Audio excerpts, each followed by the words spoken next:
Shaken Holmes here. I wanted to show you guys how to deal with haters today because I just got a lot of hate on one of my recent posts on Facebook. So let me just minimize this so you can see. I have Facebook right here. You can see I'm renting my private room for rent.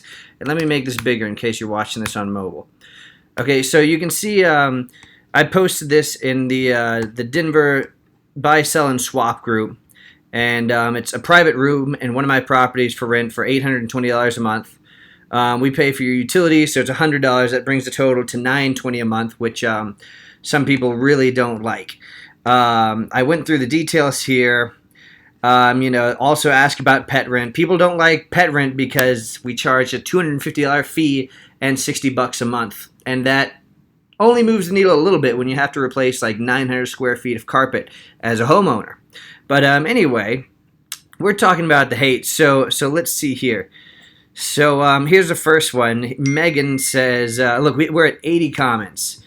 And like, people don't like that this house is, it's a great location here in Denver. It's just south of Cherry Creek near University of Denver. So someone's complaining about $800 a month, getting some solid reviews on that. We have John say, welcome to Greedy Ass Colorado. That's me. I'm a greedy person, apparently. Not that even pays one person's salary, that room for rent or the property. Maybe if you could make $100,000 salary, passive income for yourself off a property, maybe that qualifies as greedy. But chances are the market's not going to support it. And then we have Matthew Ponzi say, yeah, reality check, you're living in Denver, not Topeka. Yeah, location matters, guys. Thank goodness I have someone backing it out. It's the quality of life, that's right. It's Denver, and Denver is one of the most popular cities in the U.S. I think over 100,000 people move here each year, which really inflates rental prices and makes a lot of people upset when last year they were paying $800 a month for their one-bedroom condo, and now the apartment company or the landlord raised it to $1,000. No one likes that. But, it just shows to go that you should look into buying if it's something that you could afford. Because a mortgage doesn't go up, the property values go up. And rental rates go up, too, in popular cities like Denver. So let's scroll down here. So here's another one. I'm glad I'm not the only one who thought that sounded ridiculous. Not even a private bathroom, and you want nearly $1,000 a month, says Heidi Haberman.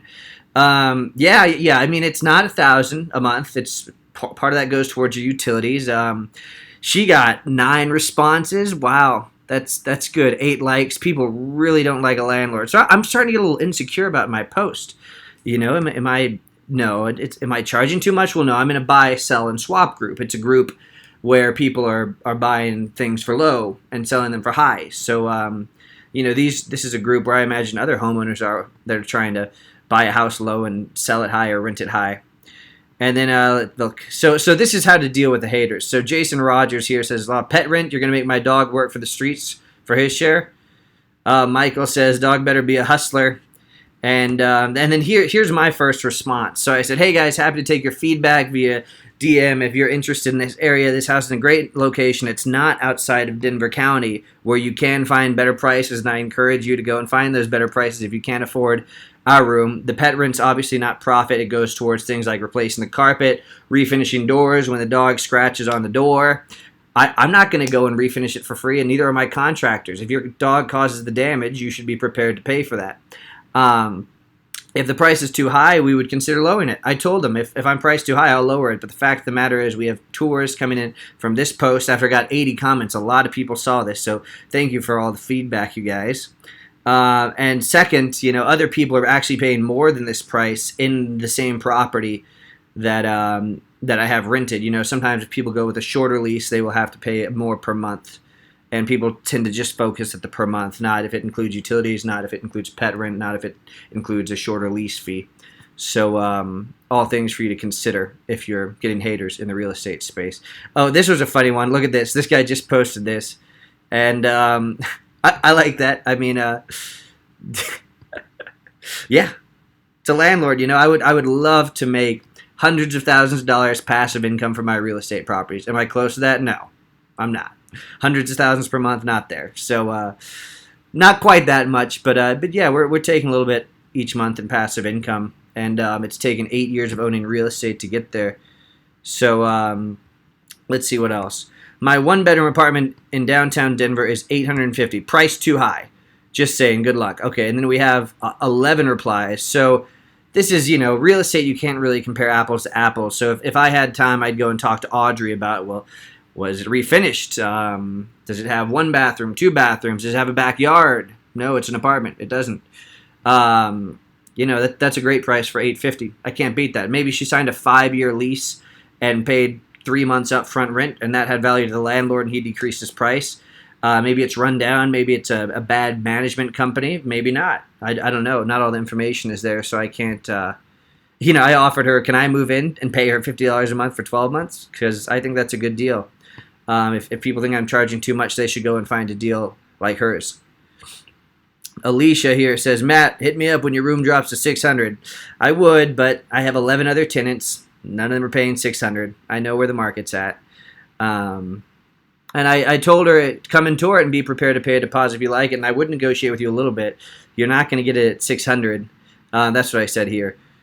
And she didn't message me. I don't think she can afford the room. I could be wrong though. We should probably follow up with her. She did have a small express of interest. She expressed a little bit of interest. Gosh, I can't talk on video. I get so nervous. Okay, anyway, here's a real nice guy, Brandon Darnell.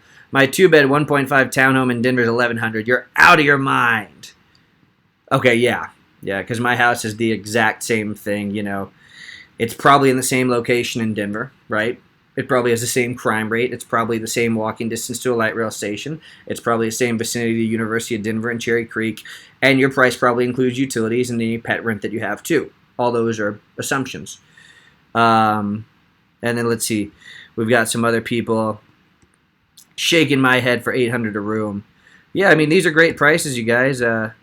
It just comes down to location, not a single person. I'd be really curious how many people looked at the zip code. But what I'm trying to get at is, listen to your haters when you're online and take their feedback. Sometimes they're not going to be productive conversations, but don't be afraid to engage with them, because I think a lot of these comments would be a lot more hostile and unproductive for me as someone looking for feedback on my ad. I jumped in there right away as soon as people had comments, and that helped keep it a little bit more productive, although a lot of these comments aren't really helpful. Other people hopped in and said, you're not comparing properties in the same area, which is accurate. And then they started talking about each other's mothers. That's funny. I'm so glad my mom hasn't been talked about yet. And then Darla Ree says you can go down South Federal and get your own spot. And I agree. The roommates who live in my property aren't trying to live off South Federal. They're trying to live close to the city in a better location where there's not, the front yards are maintained, and there's a lot of other people in the neighborhood that take great care of their properties in a great location. And then someone tagged a friend here. That's cool. It looks like she's out of the group, so I need to go and add her directly. So, we're getting some tours from this despite all the hate. Yeah, let's see. Here's one of my friends who's also another homeowner. He just puts interested, which is cool because it shows people that some are interested. Oh, here's a good one. So this guy was actually productive. Bruce says, okay, you wanted feedback. Asking too much for one room and shared facilities. At least for a Facebook post. Point blank. This is Denver, not Manhattan. Yeah, capitalism and all that, but it works both ways. Andy thinks Matthew Ponzi is way overinvested unless he's part of the scheme. And let me just clarify what my scheme is. My scheme is to invest in real estate and make a profit and spend the least amount of time possible doing that. So, there's absolutely a scene. In order for me to spend the least amount of time, I need to maintain the properties and make sure my renters are happy and that they're happy with each other and that they're happy with the price and what they get for the price. Because otherwise, I'd spend all day reposting ads that never got hate. Anyway, I'm rambling, guys, so I'm gonna get to the bottom of this. But feel free to connect with me on Facebook. This is my profile here if you want to message me questions directly. And that's all for now. I'm gonna wrap it up. Thanks for tuning in.